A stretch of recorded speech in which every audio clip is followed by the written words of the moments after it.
अस्सलाम वालेकुम, कैसे हैं आप सब लोग। तो फाइनली मैं हैदराबाद आ चुकी हूँ और फ़िज़ा और मारिया भी मेरे साथ हैं। फ़िज़ा ने मुझे बहुत ज़्यादा मिस किया था। फ़िज़ा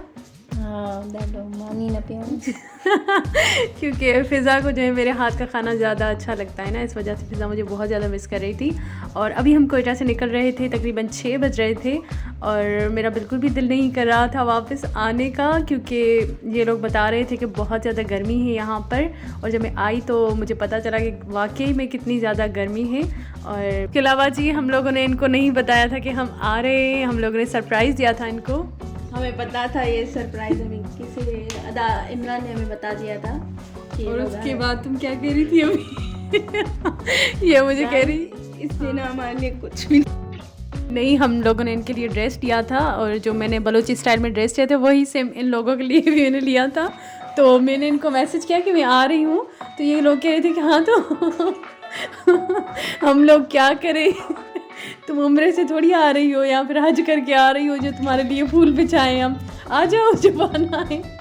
और ये जी हम उसके बाद नाश्ता किया हमने। टक्के जी गिफ्ट दी है ना, टक्के जी गिफ्ट है, कुछ भी ना दे। नहीं गिफ्ट लाए थे, ये लोग झूठ बोल रहे हैं। और चाय बहुत अच्छी थी। लाई थी ना बहन, आई तो देखा खानों सिटी में हमने किया था ना, सॉरी खानों से नहीं, खोजदार सिटी में। देखें खोजदार सिटी में हमने नाश्ता किया था। और इन लोगों के लिए मैं बलोची ड्रेसेस लाई हूँ। मैंने अपनी ड्रेस आपको दिखाई थी आई थिंक, हाँ नहीं लाई, लेकिन ये लोग अपनी ड्रेसेस नहीं दिखा रहे। आई थी, अद्दा लेकर आए थे। ली तो हमने ही थी ना, मतलब हमें भी तो उनके साथ ही थी ना। तुम अपने पर्स से निकालती ना पैसा फिर बताती। हाँ तो मैं बेरोजगार हूँ। और जी हम लोग रास्ता एंजॉय करते हुए इतना सारा सामान लिया है और हमारे लिए ये बेरोजगार हो गई है। नहीं तो फिर मुझे भी तो अम्मी वालों ने ही पैसे दिए था ना, तुम लोगों के लिए भी तो लिया है। उसके अलावा जी हमने रास्ते को बहुत ज़्यादा एंजॉय किया और मैं तो कह रही थी कि मैं हैदराबाद पहुंचूँ ही ना, क्योंकि मुझे घर आके फिर फ़िज़ा और मारिया की शक्ल देखनी थी। उसके अलावा जी जैसे ही मैं वापस आई तो बहुत सारे काम मेरे लिए पड़े हुए थे। जो ईद के ड्रेसेस हमने दिए थे पिछली ईद पे, वो दर्जी के पास अभी तक पड़े हुए थे। इन लोगों से मैंने कहा था कि वहाँ जाकर उस जो न्यू दर्जी हैं उसको बताएं कि ड्रेस कैसे बनाने हैं, लेकिन मारिया से ये काम भी ना हो सका क्योंकि वो कह रही थी कि बहुत ज़्यादा गर्मी है, ये है वो है, तुम खुद ही आके दे रहा। फिर मैं जैसे ही आई तो सेकेंड डे पे मैं ईद के कपड़े देने गई बाज़ार। और उसके बाद जी और जी मारिया आप क्यों नहीं गई थी बाज़ार कपड़े देने, थोड़ा आप बताएं। एक तो गर्मी थी, ऊपर से काम, घर की जिम्मेदारी मेरे ऊपर छोड़ कर गए थे ये लोग, और कह रही है कि दर्जी। अच्छा जो आप मान रही है कि घर की जिम्मेदारी मैं संभालती हूँ। नहीं जी ये तो मैंने कहा ही नहीं, दोनों साथ में होते थे, अभी तो मैं एक हो गई ना, तो सारा जैसे ही सारी जिम्मेदारी मेरे ऊपर आ गई। अच्छा तो आपने सुना कि ये बात रिकॉर्ड पे रखी जाए, मारिया मान रही है ये बात।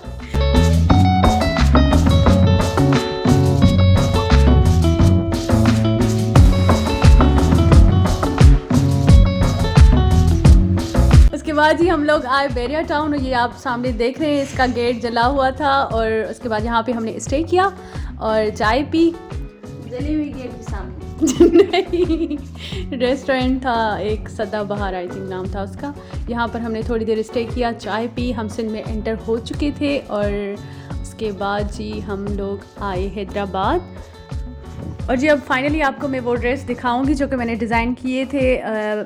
जो हम गए थे रमज़ान में शॉपिंग करने के लिए, शॉपिंग वाला व्लॉग जो है वो भी नीचे डिस्क्रिप्शन बॉक्स में मैंने उसकी लिंक दे रखी है, आप वो भी देख सकते हैं। उस टाइम हमें जो है ईद के कपड़े नहीं मिल पाए दर्जी की वजह से, लेकिन इस दफ़ा इंशाल्लाह कपड़े तैयार हो चुके हैं, आ चुके हैं। और जी यहाँ पे सब ने मुझे बहुत ज़्यादा मिस किया। और फ़िज़ा तुम मुझे क्या कह रही थी? कुछ नहीं। जैसे ही मैं आई और ये हम जामिया प्लाजा क्रॉस कर रहे हैं, और उसके अलावा जी जैसे ही मैं आई तो फ़िज़ा मुझे कह रही कि तुम आ गई हुई, तुम्हारे हाथ क्या यार ये लोग देखो।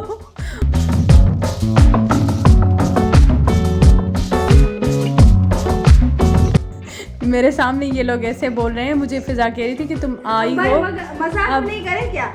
तो ये मजाक था। चलो फ़िज़ा बेटा तुम्हारे काम मुझ में चलो बेटा सेल्फी ले ले। तुम्हारे काम मुझ में ही पड़ेंगे बेटा, सोच लो। 50 रुपये काट ओवर एक्टिंग के। और जी पीछे अवेश बोल रहा है कि 50 रुपये काटो ओवर एक्टिंग के। और मैं घर में सिंपल सी बात करती हूँ, मेरे घर वालों को ओवर एक्टिंग लगती है क्या यार, मतलब कुछ भी। इन लोगों ने मेरा नाम रखा हुआ है ड्रामा क्वीन, मैं ड्रामे करती हूँ। फिर अब सीरियस बताओ कि वाकई में तुम मुझे मिस कर रही थी। छो चार बस माहली नहीं दी मैं वन वापस। ठीक है बरोबर जोरी मिस करना। बच्चों को 10-10 रुपए दिए ताकि मुझे मिस करना और फिर कहना कि मैं आई मिस यू। नहीं ऐसी भी कोई बात नहीं है, ये लोग अपनी बात से मुकर रहे हैं, ठीक है। और वो पता नहीं क्या आ गया। हाँ, हम हैदराबाद में एंटर हो चुके हैं और जी काफ़ी सारे व्लॉग्स मुझे आपके साथ शेयर करने हैं क्वेटा के, जो कि अभी रह रहे हैं, लेकिन फ़िलहाल जो है हमें ईद के व्लॉग आपके साथ शेयर करूँगी। और बहुत सारी जो रेसिपीज़ हैं वो भी मुझे आपके साथ शेयर करनी है। अगर आपने मेरा चैनल सब्सक्राइब नहीं किया तो मेरा चैनल सब्सक्राइब करें और ईद के व्लॉग्स का भी वेट करें। मिलते हैं नेक्स्ट वीडियो में। अल्लाह हाफिज़।